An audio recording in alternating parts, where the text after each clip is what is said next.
Hello class 4 এর বন্ধুরা, তোমরা সব কেমন আছো? আশা করি তোমরা প্রত্যেকেই ভালো আছো। দেখো, আজকের এই ভিডিওর মাধ্যমে আমি আলোচনা করতে চলেছি তোমাদের সেকেন্ড সামেটিভ যে ইভ্যালুয়েশন টেস্ট হতে চলেছে তার নমুনা প্রশ্নপত্র, সঙ্গে থাকবে সাজেশন এবং উত্তরপত্র। শুধু নমুনা প্রশ্নপত্র নয়, সঙ্গে থাকবে তোমাদের সাজেশন। ঠিক আছে? তাই তোমাদের প্রত্যেককে আমি অনুরোধ করব, তোমরা প্রথম থেকে লাস্ট অবধি ভিডিওটা কিন্তু স্কিপ না করে দেখো, তাহলে কিন্তু অন্য কিছু করার আর প্রয়োজন পড়বে না। দেখো, আজকের এই ভিডিওটা আমার হচ্ছে সেট 1 অর্থাৎ নমুনা প্রশ্নপত্রের সেট 1। তো চলো কথা না বাড়িয়ে আমরা শুরু করি। দেখো, প্রথমেই যে বিষয়টা তোমাদের জানাতে চাইবো সেটা হচ্ছে তোমাদের সেকেন্ড সামেটিভ যে ইভ্যালুয়েশন হতে চলেছে ক্লাস 4 এর, তার মার্কস থাকবে 30 মার্কস আর সময় থাকবে দেখো 1 ঘন্টা। ওকে, দেখো তোমাদের এই যে সেকেন্ড সামেটিভ ইভ্যালুয়েশন টেস্টে দেখো লেসন 4, 5, 6 এবং 7 এই চারখানা কিন্তু লেসন কিন্তু থাকবে, অর্থাৎ লেসন 4 থেকে কিন্তু 7 অবধি কিন্তু তোমাদের আলোচ্য এই যে সেকেন্ড সামেটিভ ইভ্যালুয়েশন টেস্ট হতে চলেছে সেখানে কিন্তু থাকবে। ঠিক আছে? চলো কথা না বাড়িয়ে আমরা কিন্তু এবার মেইন টপিকে প্রবেশ করি। তোমাদের কি থাকবে? দেখো, প্রথমে কি থাকবে? দেখো, read the following passage and answer the following questions. এইভাবে কিন্তু টেক্সট থেকে কিছু লাইন তুলে নেওয়া হবে এবং তার সাপেক্ষে কিন্তু তোমাকে প্রশ্ন জিজ্ঞেস করা হবে। দেখো, এই যে লাইনগুলি আমি তুলেছি এটা কিন্তু দ্য হিরো থেকে তোমাদের তোলা হয়েছে। ঠিক আছে? দেখো, তোমরা এই লাইনগুলো ভালো করে পড়ে নেবে। ঠিক আছে? দেখো, এই লাইন সম্পর্কে কিন্তু অলরেডি আমার কিন্তু লেসন 4 এর সম্পর্কে আমাদের অলরেডি চ্যানেলে ভিডিও দেওয়া রয়েছে, তোমরা চাইলে দেখে নিতে পারো। দেখো, এই লাইনগুলো ভালো করে দেখে নেবে। যদি পুরো লাইনগুলো পড়তে হয় তাহলে কিন্তু ভিডিওটা অনেকটা বড় হয়ে যাবে, তোমরা আশা করি দেখে নেবে। চলো আমরা প্রশ্নগুলো এবার দেখে নিই। দেখো, এবার ওই লাইনের আগেনস্টে কি কোশ্চেন করা হয়েছে? How did the opponents play. দেখো, অপোনেন্টস মানে কি? বিরোধীরা কেমন খেলেছিল। দেখো, the opponents played very well. দেখো, বিরোধী পক্ষ কিন্তু খুব ভালো খেলেছিল। হোয়াই ওয়ার সাপোর্টার্স কি বলছে? Losing their hope. দেখো, সাপোর্টাররা তাদের আশা কিন্তু ত্যাগ করছিল। কেন? দেখো, the Motiganj team was close two victory. দেখো, মতিগঞ্জের যে টিম ছিল, খেলোয়াড় ছিল, কাবাডি প্লেয়াররা ছিল, কাবাডি টিম ছিল, তারা কিন্তু খুব জয়ের কিন্তু খুব কাছাকাছি ছিল। ভিক্টরি কথা মানে হচ্ছে জয়। ঠিক আছে? দেখো, and so the supporters were losing their hope. এই কারণে যারা সমর্থক ছিল তারা কিন্তু আশা হারিয়ে ফেলছিল। দেখো, আমরা কিন্তু দেখো দোকানে আঙুল তুলে কিন্তু এইভাবে ভি দেখায়, ভি মানে ভিক্টরি। ঠিক আছে? উইনস্টন চার্চিল প্রথম এই সাইনটা কিন্তু দেয়। দেখবে অনেক সময় দেখা যায় ভি এভাবে দেখায়, ভি মানে ভিক্টরি, জয়। ওকে, দেখো ভিক্টরি কথা অর্থ হচ্ছে জয়। ওকে, নেক্সট কি বলা আছে? Complete the following sentences with the information from the passage. অর্থাৎ যে সিনের প্যাসেজটা তোমাদের দেওয়া হয়েছে সেই প্যাসেজ থেকে কিন্তু আলোচ্য এই যে ডটেড পোর্শন অর্থাৎ গ্যাপ রয়েছে সেগুলো কিন্তু ফিল আপ করতে হবে। এই পোর্শন বলতে চাইবো তোমাদের যে পোর্শনটুকু তুলে হবে সেই পোর্শনটা বাদ দিয়ে ফুল স্টপ অবধি বাকি যে পোর্শনটা রয়েছে সেটা কিন্তু লিখলেই কিন্তু হয়ে যাবে। তাহলে প্রথম কাজ কি হবে? সেন্টেন্সটা কোথায় আছে সেটা কিন্তু রুল পেন্সিল দিয়ে দাগিয়ে নেওয়া, তাহলেই কিন্তু হয়ে যাবে।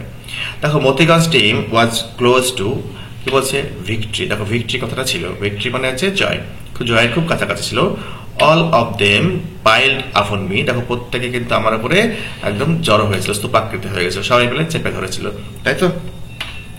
নেক্সট কি রয়েছে? দেখো, match the pictures of the person with their profession. দেখো, এই যে দেখো পিকচার আমরা দেখতে পাচ্ছি বেশ কতগুলো ব্যক্তি। প্রথমে কি রয়েছে? ডক্টর রয়েছে, তারপরে কি রয়েছে? একজন সৈনিকের ছবি আমরা দেখতে পাচ্ছি, তারপরে আমরা দেখতে পাচ্ছি একজন অ্যাথলেটের ছবি। ঠিক আছে? খেলোয়াড় বলতে পারো। নেক্সট কি বলছে? না তো একজন দেখো শু মেকার অর্থাৎ দেখো মোচির ছবি আমরা কিন্তু দেখতে পাচ্ছি। তাহলে কিন্তু আমাদের এই ছবির সঙ্গে পাশের যে প্রফেশনগুলি রয়েছে এগুলি আমাদেরকে কিন্তু মিলাতে হবে। দেখো, রয়েছে প্রথমে কি রয়েছে? ডাক্তারবাবু রয়েছেন, টেক্স কেয়ার অফ সিক পিপুল। দেখো, অসুস্থ মানুষদের বা দুস্থ মানুষদের চিকিৎসা করেন, যত্ন করেন। সিক কথা মানে হচ্ছে দেখো অসুস্থ মানুষ। ওকে, নেক্সট কি বলছে? সোলজার্স কি করে? ফাইটস ফর হিজ অথবা হার কান্ট্রি। মেয়ে হয় ওই জন্য হার, ছেলে হলে হয় হিজ বোঝানো হয়েছে। দেখো, তার যে দেশ, তার দেশের জন্য কিন্তু সংগ্রাম করে, লড়াই করে। নেক্সট কি রয়েছে? দেখো, অ্যাথলেটস বা খেলোয়াড় plays for his her team in the field.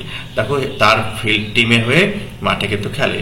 Next কি দেখতে পাচ্ছি? আমরা একটা মোচির ছবি দেখতে পাচ্ছি। কি করে? মেন্স শুজ অর্থাৎ দেখো আমরা জানি কি কবলার কথার অর্থ হচ্ছে মুচি, তাই তো? আবার শু মেকার কথার মানে মুচি। দেখো, কবলার আর শু মেকারের মধ্যে কিন্তু একটা পার্থক্য রয়েছে।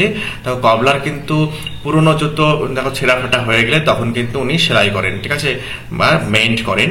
আর দেখো শু মেকার কিন্তু নতুন জুতো বানায়, ঠিক আছে। উনি কিন্তু শু মেকার বা ওই মুচি কিন্তু পুরনো ছেঁড়া ফাটা জুতো কিন্তু সেলাই করেন না, ঠিক আছে। তা শু মেকার আর কবলারের মধ্যে নিশ্চয় আমরা পার্থক্যটা বুঝতে পেরেছি। দুটোর মানেই কিন্তু মুচি, ঠিক আছে। দেখো, কবলার মানেও মুচি, আবার কি বলছে, শোমেকার কথার মানেও মুচি। শোমেকাররা নতুন জুতো বানায় আর গবলাররা পুরাতন জুতোগুলোকে মেন্ট করে। আশা করি বোঝা গিয়েছে। চলো পরের কোশ্চেনে আমরা যাই। দেখো, make sentences of your own using the following ওয়ার্ডস। দেখো নিচে যে শব্দগুলি রয়েছে সেই শব্দ দিয়ে কিন্তু নিজের মতো বাক্য রচনা করতে বলা হয়েছে। দেখো সিটি, সিটি মানে কি, শহর। I live in a city, দেখো আমি বসবাস করি একটা শহরে। দেখো সিটি ওই জন্য ইন হয়েছে, তার গ্রাম হলে অ্যাড হতো প্রিপোজিশন। নেক্সট কি, ফ্যামিলিয়ার। ফ্যামিলিয়ার কথা মানে হচ্ছে পরিচিত, ঠিক আছে। কি বলছে, হার face looks familiar to me, দেখো তার মুখটা আমার কাছে একটু চেনা চেনা মনে হচ্ছে। নেক্সট গুলো আছে দেখো, সার্কেল দ্য অ্যাডভার্বস, ঠিক আছে। দেখো এখানে কি বলা হয়েছে, অ্যাডভার্বগুলোকে সার্কেল করতে বলা হয়েছে, ঠিক আছে। অর্থাৎ বৃত্তের মধ্যে আমাকে কিন্তু রাখতে হবে। দেখো পার্টস অফ স্পিচ কত রকম রয়েছে, 8 রকমের রয়েছে, তাই তো। দেখো noun, pronoun, verb, adverb, preposition, conjunction, interjection, তাই তো। দেখো তার মধ্যে দেখো পার্টস অফ স্পিচের মধ্যে একটি হচ্ছে অ্যাডভার্ব। ওকে, তো চলো, he runs quickly to the bus stop. দেখো এখানে আমরা এই প্রসঙ্গে বলতে চাইবো অ্যাডজেক্টিভের সঙ্গে এলয় যুক্ত করলেই কিন্তু অ্যাডভার্ব হয়ে যায়, ঠিক আছে। তার কি বললাম, অ্যাডজেক্টিভের সঙ্গে এলয় যুক্ত করলেই অ্যাডভার্ব হয়ে যায়, ঠিক আছে। দেখো কি বলছে, হি র্যানস কুইকলি, তাহলে কুইকলিটা এখানে অ্যাডভার্ব হবে। নেক্সট বলছে I always try to help others, এখানে অলওয়েজটা হবে। দেখো অলওয়েজটা হচ্ছে অ্যাডভার্ব অফ ফ্রিকোয়েন্সি বোঝাচ্ছে, অর্থাৎ কতবার, ঠিক আছে। এইরকম মিন করতে কিন্তু দেখো অলওয়েজটাকে কিন্তু বোঝানো হয়, অর্থাৎ অ্যাডভার্ব অফ ফ্রিকোয়েন্সি হচ্ছে অলওয়েজ।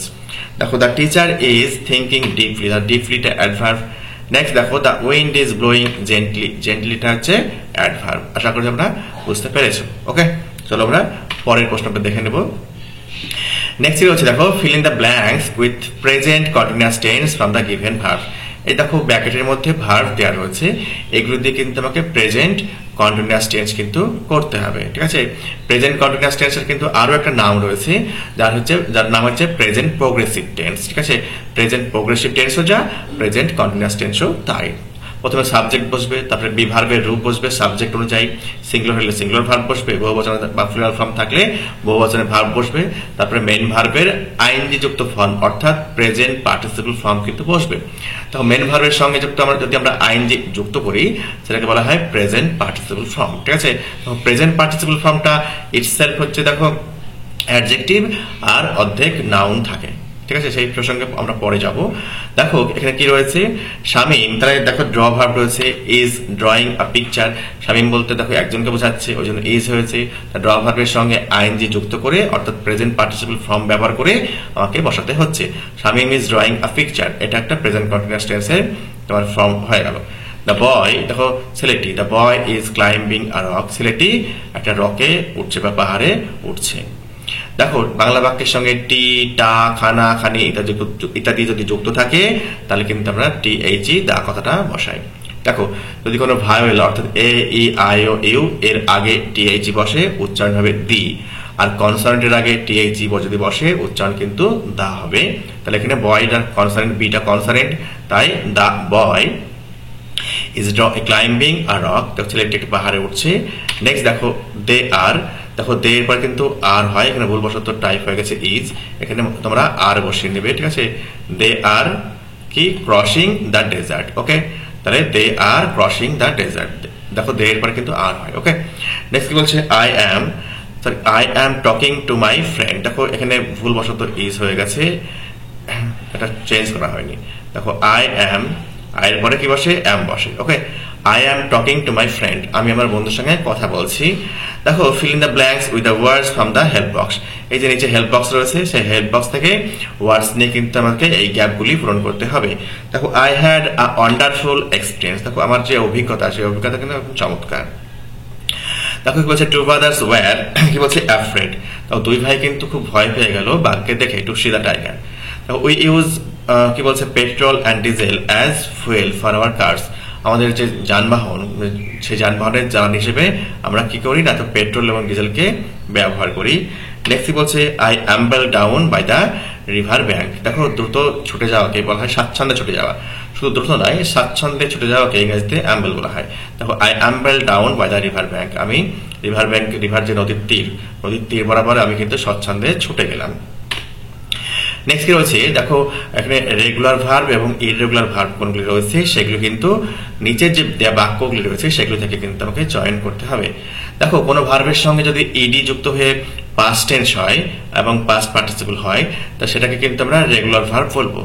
আর যখন স্পেলিং চেঞ্জ হয়ে হবে কোনো শব্দ তোমার পাস্ট টেন্সে, প্রেজেন্ট থেকে পাস্ট এবং পাস্ট পার্টিসিপলে, তখন কিন্তু সেটাকে আমরা ইররেগুলার ভার্ব বলবো। ঠিক আছে? যেমন দেখো হেল্পড, দেখো হেল্প থেকে হেল্প ইডি যুক্ত হয়েছে, ওয়াক থেকে ওয়াক। ঠিক আছে? আর সিং, স্যাং, সাং হয়, দেখো এটা স্যাং হয়েছে। দেখো চেঞ্জ হয়েছে, বানানটা চেঞ্জ হয়েছে। তারপর দেখো ফাইট থেকে ফট হয়েছে। ঠিক আছে? আশা করি তোমরা বুঝতে পেরেছো। এই দেখো স্যাং, হেল্পড, ঠিক আছে, ওয়াকড, ফট। তাহলে ইডি যুক্ত হয়ে যখন পাস্ট টেন্স এবং পাস্ট পার্টিসিপল ফর্ম হবে ভার্বে, তখন কিন্তু আমরা সেটাকে রেগুলার ভার্ব বলবো। ঠিক আছে? রেগুলার ভার্বের আরো একটা নাম আছে, উইক ভার্ব বলা হয়। ঠিক আছে? রেগুলার ভার্ব বা উইক ভার্ব। আর যেটা স্পেলিং চেঞ্জ হয়ে পাস্টে হবে, পাস্ট পার্টিসিপল হবে, সেটাকে বলছে ইররেগুলার ভার্ব বা স্ট্রং ভার্ব বলছে। ইররেগুলার ভার্বের আরো একটা নাম আছে, সেটা হচ্ছে স্ট্রং ভার্ব। ঠিক আছে? তাহলে রেগুলার ভার্ব বললাম, রেগুলার ভার্বের একটা নাম আছে উইক ভার্ব, আর ইররেগুলার ভার্বের আরো একটা নাম রয়েছে, সেটা হচ্ছে স্ট্রং ভার্ব। আশা করি বোঝা গিয়েছে। দেখো এবার একটা প্যারাগ্রাফ লিখতে বলা হয়েছে, রাইট এ প্যারাগ্রাফ। কি বলছে? On how did you spend summer vacation. দেখো একটা প্যারাগ্রাফ লেখো, তুমি কেমন করে গ্রীষ্মের ছুটি কাটিয়েছিলে সেই সম্পর্কে। দেখো, ঠিক আছে? দেখো দিস সামার ভ্যাকেশন, কি বলছে? I had a lot of fun. অর্থাৎ এই যে সামার ভ্যাকেশনে আমি কিন্তু খুব মজা করেছিলাম। I went to the beach with my family and built sand castle. দেখো আমি কিন্তু সমুদ্র সৈকতে গিয়েছিলাম। বিচ মানে হচ্ছে সমুদ্র সৈকত। সেখানে গিয়ে কি করেছিলাম? আমি একটা বালির একটা কাসেল বা দুর্গ বানিয়েছিলাম, স্যান্ড কাসেল। স্যান্ড কাসেল মানে হচ্ছে বালিতে দুর্গ বানানো। দেখো we also swam in the sea। আমরা আবার কি করেছিলাম? সমুদ্রে সাঁতার কেটেছিলাম। সুইমের ফার্স্ট ফর্ম swam। ঠিক আছে? and collected sea shells, এবং কি দেখো সি সেল, আপনার শঙ্খের কথা বলা হয়েছে, সেই শঙ্খ কিন্তু আমরা কালেক্ট করেছিলাম। ঠিক আছে? দেখো I red my favourite story books. এখানে রিড হবে না, রেড, যেহেতু পাস্ট টেন্সে লিখছি। দেখো আমি কিন্তু আমার যে প্রিয় যে গল্পের বইগুলি পড়েছিলাম। And I learned new words, এবং আমি অনেক কি করেছিলাম? নতুন নতুন শব্দ কিন্তু শিখেছিলাম বা কয়েন করেছিলাম। I played outdoor games like hide and seek with my friends. আমি আমার ফ্রেন্ডসদের সঙ্গে, অর্থাৎ বন্ধু বান্ধবদের সঙ্গে দেখো লুকোচুরি খেলা খেলেছিলাম। হাইড অ্যান্ড সিক কথার অর্থ হচ্ছে লুকোচুরি খেলা। My parents took me to the zoo. আমার বাবা মা আমাকে নিয়ে গেছিল একটা চিড়িয়াখানায়। Where I saw lions, elephants and monkey. যেখানে আমরা দেখেছিলাম লায়ন দেখেছিলাম, ঠিক আছে, সিংহ, এলিফ্যান্টস হাতি দেখেছিলাম, এবং বানর দেখেছিলাম। কি বলছে? I also went for bike rides in the park. আমি আরো পার্কে কিন্তু বাইক রাইড কিন্তু করেছিলাম। দেখো বাচ্চাদের জন্য বাইক রাইড থাকে, সেই বাইক রাইড কিন্তু আমি করেছিলাম। অন সাম ডেজ, কি বলছে? I help my mother in the kitchen. দেখো কিছু কিছু দিনে আমি মাকে কিন্তু সাহায্য করেছিলাম মায়ের রান্নাঘরে। And learn to back cookies. Cookies কথা মানে হচ্ছে বিস্কুট, এবং বিস্কুট কিভাবে তৈরি করা হয় সেটা কিন্তু আমি শিখেছিলাম। I enjoyed watching movies, eating popcorn. দেখো পপকর্ন কথা মানে হচ্ছে ভুট্টার খই। ভুট্টার খইকে ইংরেজিতে পপকর্ন বলা হয়। দেখো আমি এনজয় করেছিলাম চলচ্চিত্র বা মুভি, সিনেমা। ঠিক আছে? তো মুভি মানে সিনেমা। দেখো আমি সিনেমা কিন্তু খুব উপভোগ করেছিলাম, এবং খেয়েছিলাম কি না? তো ভুট্টার খই খেয়েছিলাম। আশা করি তোমরাও খেয়েছো popcorn. It was a wonderful summer filled with happy moments and new experiences. দেখো এটা ছিল খুব চমৎকার একটা গ্রীষ্মকাল, যেটা কিন্তু আমি খুব আনন্দের সঙ্গে উপভোগ করেছিলাম, এবং নতুন যে অভিজ্ঞতা সেটা কিন্তু সঞ্চয় করেছিলাম।